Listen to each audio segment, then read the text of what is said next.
Si l'on compare maintenant Bezauberung à Zauber, Zauber le sort au sens propre, le sortilège. Alors qu'apporte Bezauberung par rapport à Zauber?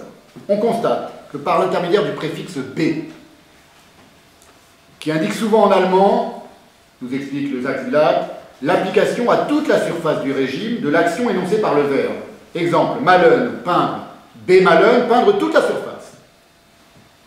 Il indique aussi, le préfixe B, l'accomplissement, le redoublement, la répétition d'une action. Fragen, demander, befragen, questionner. Donc, par rapport à Zauber, Bezauberung ou à Zauberung, Bezauberung constitue un sortilège ininterrompu en mitouflant toute la conscience de qui aurait succombé à son charme. La Bezauberung est un sortilège totalitaire. D'ailleurs, Heidegger évoque dans Gelassenheit die totale Gedankenlosigkeit. Totale. La totale indigence de pensée. Donc c'est ça la Bezauberung. C'est un sortilège totalitaire, un maléfice ultra puissant. Mais, et c'est peut-être là qu'on peut y voir une différence avec ce que va être l'affaire Zauberung, à la condition de s'y soumettre. La nuance entre la Bezauberung et la Verzauberung est ténue. Elle est de l'ordre de l'interprétation. C'est mon interprétation. C'est la raison pour laquelle en français on les rend indifféremment par ensorcellement. On les traduit les deux par ensorcellement, par le même mot. Et c'est la raison pour laquelle Heidegger emploie aussi le mot Bezauberung dans le chapitre 59 que je vous ai cité tout à l'heure, consacré à l'affaire Zauberung. Il emploie les deux mots, à peu près indifféremment. C'est qu'en réalité, il n'y a pas de différence de nature entre les deux types d'ensorcellement, mais plutôt une essentielle progression vers le pire. La Bezauberung est une étape vers l'affaire Zauberung, au sens où le congrès de Nuremberg est une étape vers Auschwitz. On le sait maintenant. Mais également au sens où le procès de Nuremberg est une étape vers la guerre froide, et par conséquent vers la récupération clandestine des scientifiques nazis par les Américains, pour contrecarrer les Russes. Tout ça, c'est de l'histoire, désormais. Quant à l'aspect charmeur de la Bezauberung, parce qu'il y a quand même aussi un aspect charmeur dans la Bezauberung, le charme,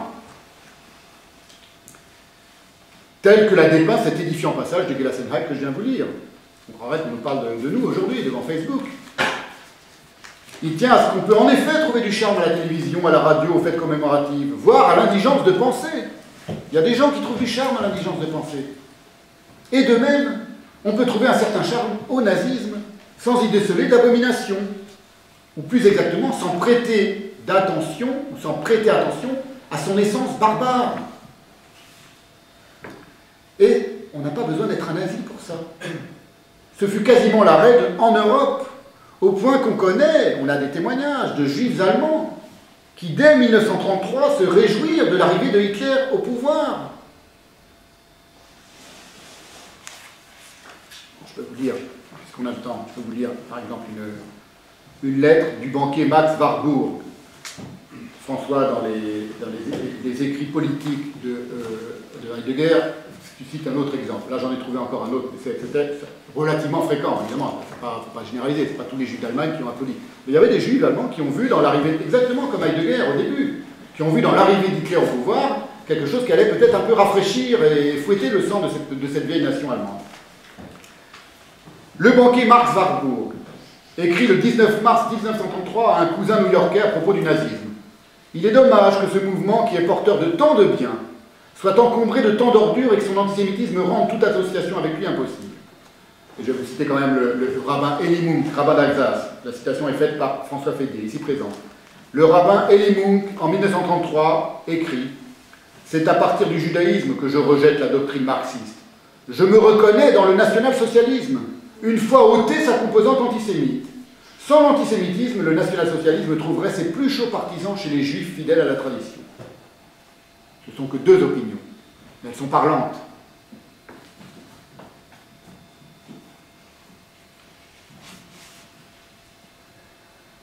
Alors, ne parlons même pas de la France, où pour prendre un exemple parmi 1000, un Hubert Beuve-Méry pouvait encore en 1939, c'était plus en 1933, c'était en 1939, fondateur du Monde, dans lequel officie aujourd'hui ce grand penseur qu'est Roger Paul Droit.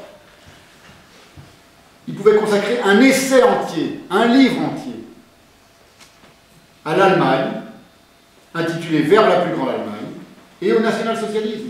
Un livre enthousiaste, un essai enthousiaste, 1939, Hubert Beuve-Méry. Alors je vous le cite quand même. Tout n'est pas à blâmer dans le national-socialisme, 1939.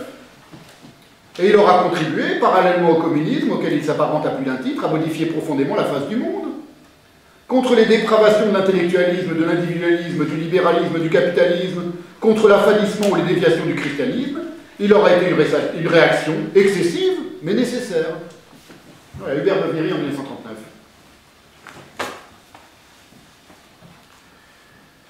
Lorsque dans les carnets noirs, Heidegger distingue un national-socialisme spirituel, Geistigen Nationalsozialismus, d'un national-socialisme vulgaire national-socialisme. Il est indiscutablement, on le sait, nous aujourd'hui, sous l'influence de la Weltanschauung. Il s'est laissé charmer par ce qu'il croit être le national-socialisme spirituel. Je vais vous montrer qu'il n'était vraiment pas le seul. Il n'est d'ailleurs pas impossible qu'il s'en soit rendu compte, ce dont témoigne un passage du Nietzsche, de son cours sur Nietzsche, rédigé à la même époque. On dit la même époque, ça court sur plusieurs années, mais c'est quand même la même époque, où il évoque, tiens donc, une monstrueuse influence, en parlant de Nietzsche. Et voilà ce qu'écrit Heidegger. On pourrait parfaitement passer sous silence cette monstruosité qu'est la savante théorie de la connaissance. Pour Nietzsche, c'est pas le nazisme, c'est la théorie de la connaissance, qui était une monstrueuse influence, nous dit Heidegger. On pourrait parfaitement passer sous silence cette monstruosité qu'est la savante théorie de la connaissance, si Nietzsche lui-même ne s'était pas risqué, moitié avec répugnance, moitié avec curiosité, dans cette irrespirable atmosphère, et n'avait fini par en dépendre. Comme aussi les plus grands penseurs, soit les plus solitaires, n'habitent point quelques régions supraterrestres, en quelques lieux supramondial et intemporels, ils ne restent pas imperméables à l'ambiance contemporaine et traditionnelle qui les influence, comme on dit. La question décisive ici serait de savoir si c'est à partir des influences de leur ambiance, comme à partir de ce qui découle de leur situation de vie entre guillemets, que l'on expliquera leur pensée proprement dite, si seulement on l'éclairera de la sorte dans toute son importance, ou bien si, au contraire, c'est à partir de toutes les autres sources que l'on arrivera à comprendre leur pensée unique, soit précisément à partir de ce qui ouvre cette pensée et la fonde. Mais, ce que révèle aussi indubitablement ce journal intime de sa pensée, et de ses pensées, que sont les Schatzhefte, au fur et à mesure de leur lente progression, c'est comment Heidegger finit par tomber des nuées, pour rendre un hommage à Aristophane, le premier à avoir ridiculisé l'ensorcellement philosophique, décelant dans le national-socialisme un principe barbare, première étape de son désensorcellement, Entzauberung. Ça prend des mois, certes, ça a pris peut-être des années à Heidegger, mais on le voit, ce chemin de désensorcellement, à même les carnets noirs qui lui sont tant reprochés. Il est donc possible, après tout, d'échapper à la Weltanschauung. Pour se désenvoûter, il suffirait d'éteindre télé et radio, de ne pas lire les journaux ni les magazines, personne ne nous y oblige, de ne pas se rendre aux commémorations, ni dans les cinémas, ni d'aller sur Facebook toute la journée. Ou, concernant le cas qui nous occupe, de démissionner du rectorat et de se remettre en chemin dans le questionnement. Ce qui ne se fait pas en un jour. Ce désensorcellement, il ne se fait pas du jour au lendemain. C'est pas facile. Et ça n'est pas donné à n'importe